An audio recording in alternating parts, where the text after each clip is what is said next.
I'm proud to tell you that this video is going to be brought to you by G Fuel, and by using my affiliate link in the pinned comment and in the description box, you'll not only be helping support the channel since it's a affiliate link. I do get a small commission for each sale that's made, so I don't get anything unless you guys purchase it. However, you'll also be able to get some really cool anime themed merchandise as well as energy tubs and different energy formulas. I personally use G Fuel a lot, and when it comes to anime, there's a plethora of different anime to choose from.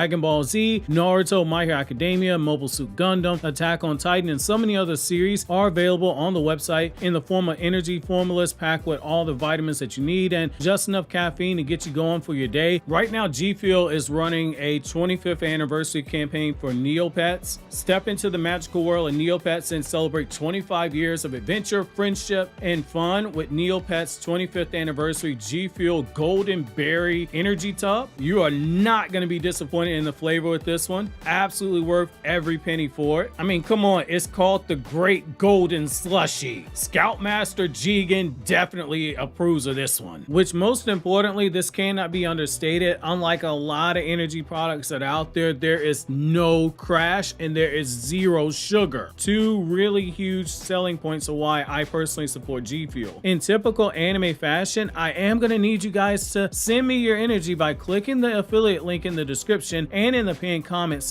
And when you do so, make sure to use my promo code KAGE to get yourself a discount. Yo, what's going on everybody? It's your boy Naruto Explain here, bringing you guys another Boruto 2 Blue Vortex discussion. Today, I want to talk to you guys about why there needs to be a serious conversation regarding Jura taking the chakra fruit for himself, especially after this last Boruto 2 Blue Vortex manga chapter 15, where Jura made it clear to Code that he was going to be the one who was considering getting his hands on the chakra fruit, which is why in today's newest Naruto Explain video, we're not only going to explain why Jura getting the chakra fruit shouldn't be something that you call crazy, but we're also going to explain to you why the outcome, it is potentially far worse than any possible future that Kashi and Koji previously saw. As a quick reminder, the Boruto chapter 15 review is up on the channel, so make sure to check that out if you haven't seen it already. So jumping right into it, I think we all pretty much agree that the story has done a very good job at building Jura up as the top antagonist of Boruto Part 2,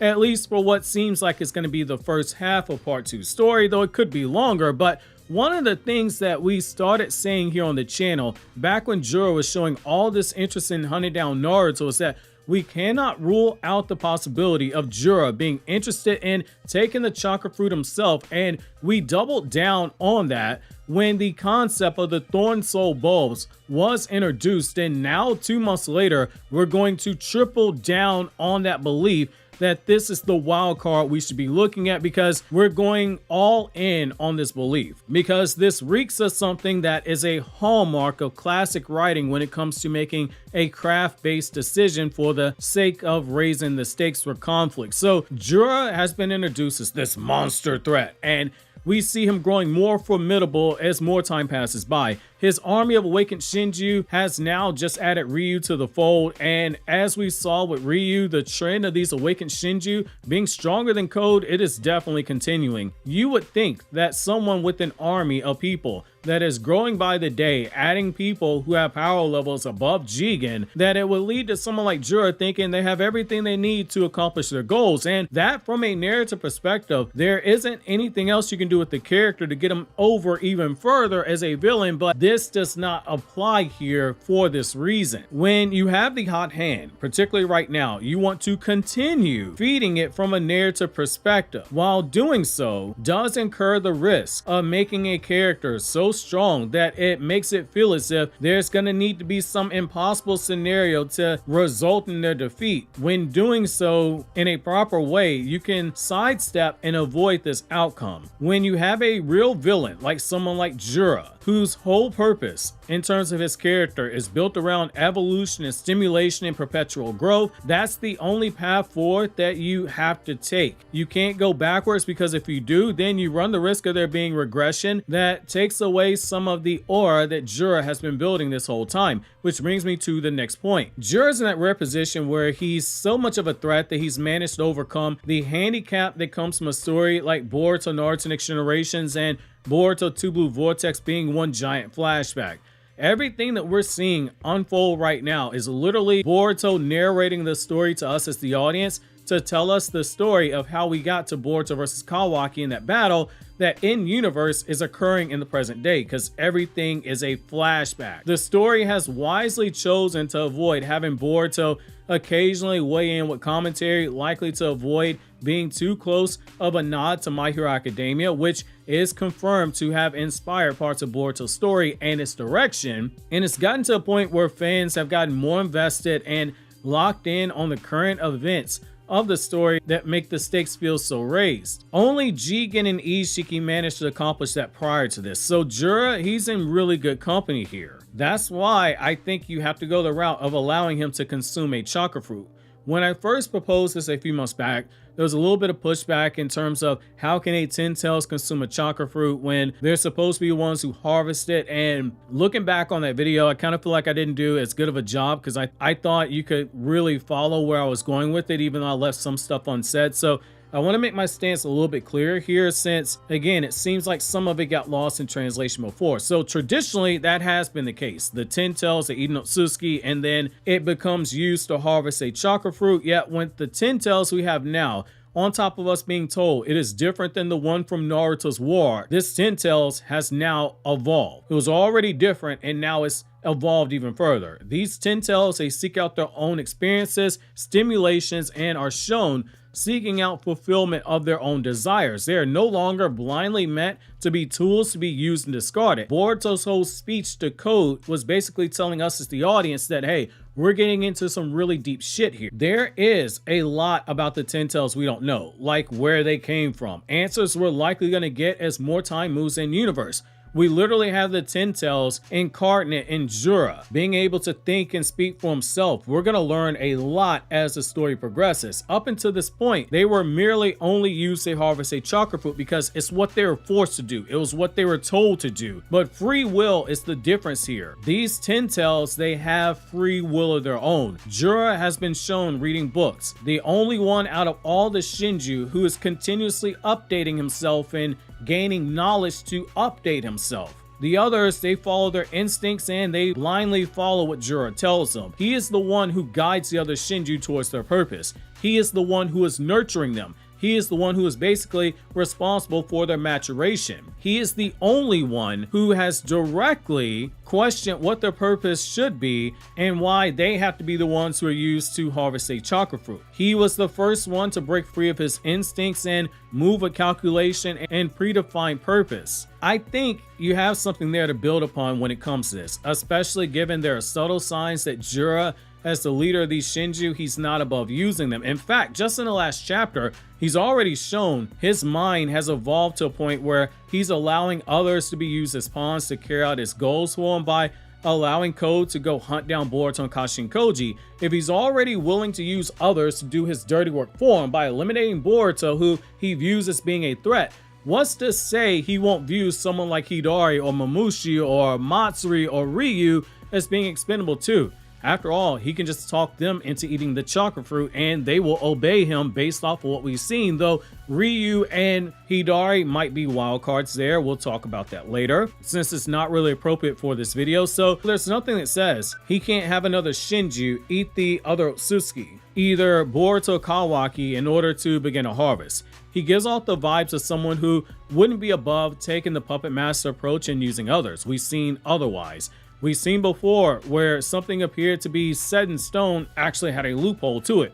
First, it was you can't revive the 10 tails until you had the chakra of all 9 beads you extracted from their Jinchuriki. They're sealed inside, and then we learned that, hey, the Gido statue was actually the 10 tails, and then we learned from Zetsu that Hagoromo was wrong and that Kaguya was the connection to the 10 tails itself. First, it was you needed Naruto and Killer Bee to have their Biju chakra extracted. Yet, we then learn only a small bit of their chakra is truly needed to start the process for Infinite Tsukiyomi and to start the process of making someone into a 10 tails Jinchuriki. See? Loopholes. Take a look at what we saw when it came to Kaguya and Isshiki. She left him near death, yet she was still able to harvest a chakra fruit seemingly by feeding the lower half of his body to the 10 tails. That's enough where you can make the argument that you only need part of an Otsutsuki needed to jumpstart this process. Potentially just cutting off Kawaki's arm. He's already lost one. cut the other one off, cut his leg off, cut his balls off. That might be enough to start a chakra fruit. The next chakra fruit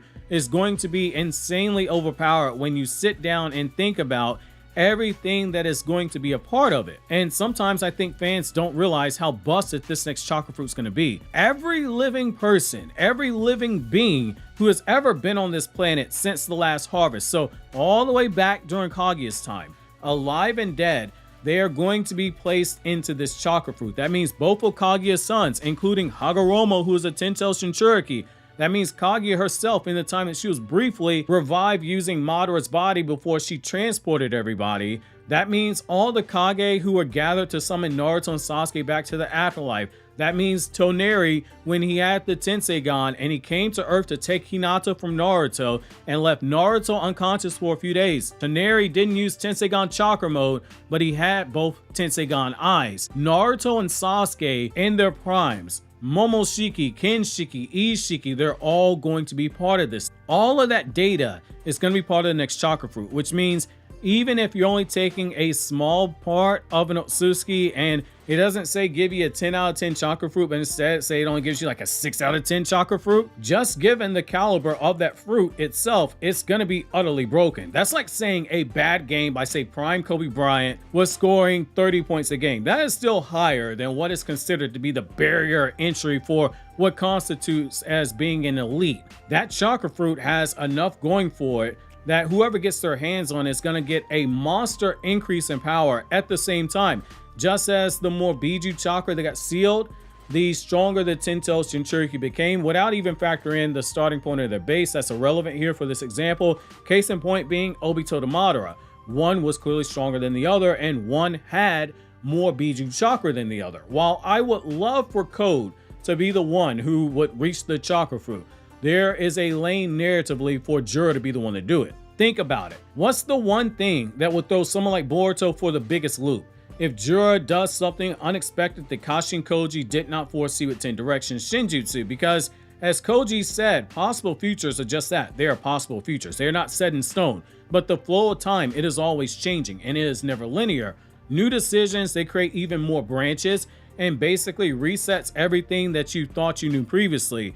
That's how you raise the stakes, by having Jura do what it feels like should be impossible, what it feels like should be improbable. Narratively, you can always build in a backdoor to have the problem correct itself, like there being an adverse effect to the 10-tails consuming a chakra fruit, something they were never intended to do. The same way that Isshiki's revival into Jigen's body was causing it to fail, there are different ways that you can play around with it. I've said from around chapter 6 of the manga that Jura, he always gave me the vibes of Cell from Dragon Ball. That's not to say Ikimoto copies. I'm not saying that. I've seen a few people confuse that, but it's more I'm pointing out similarities that serve as a clear inspiration in order to paint a better picture for the characters, especially when the mangaka admits to referencing Dragon Ball multiple times in the manga, and that Boruto is more of a vibe of Dragon Ball than Naruto stylistically. We already have cyborg siblings in Ada and Damon, just as we had Lapis and Lazuli, who became 17 and 18 in Dragon Ball. We already have Amado, the scientist obsessed with evolution and genetics, and his dead child, just as we had Dr. Gero, who was obsessed with the same things, including choosing to build an android model of his dead son who Goku killed when he was 12, instead of making him into a cyborg for obvious reasons, being that a dead person can't be made into a cyborg since they aren't a live human. Therefore, he had to make an android of his kid. Jura shares some of the same overlaps with Cell, and I don't think it's crazy for him to take the stance of using the other Shinju for the purposes of evolving. In fact, I think it's more likely than not this becomes the case.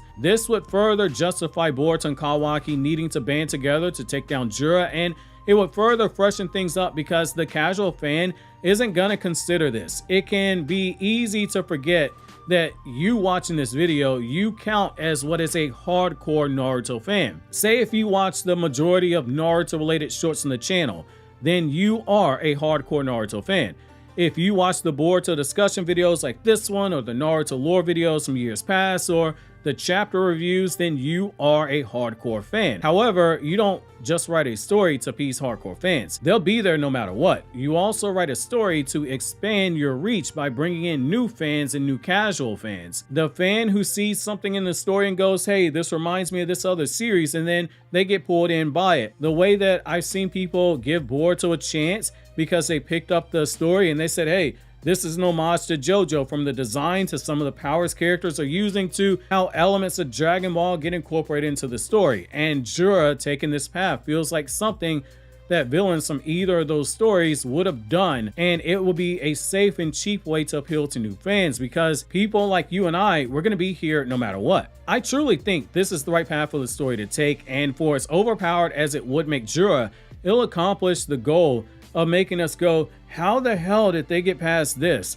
to reach the point where Boruto versus Kawaki happens, which is almost as good of a payoff as the editing in this chapter review. So click here on the left if you haven't seen it already, or click here on the right for more content from my Anime Explained channel, where I discuss other anime and manga that isn't Naruto.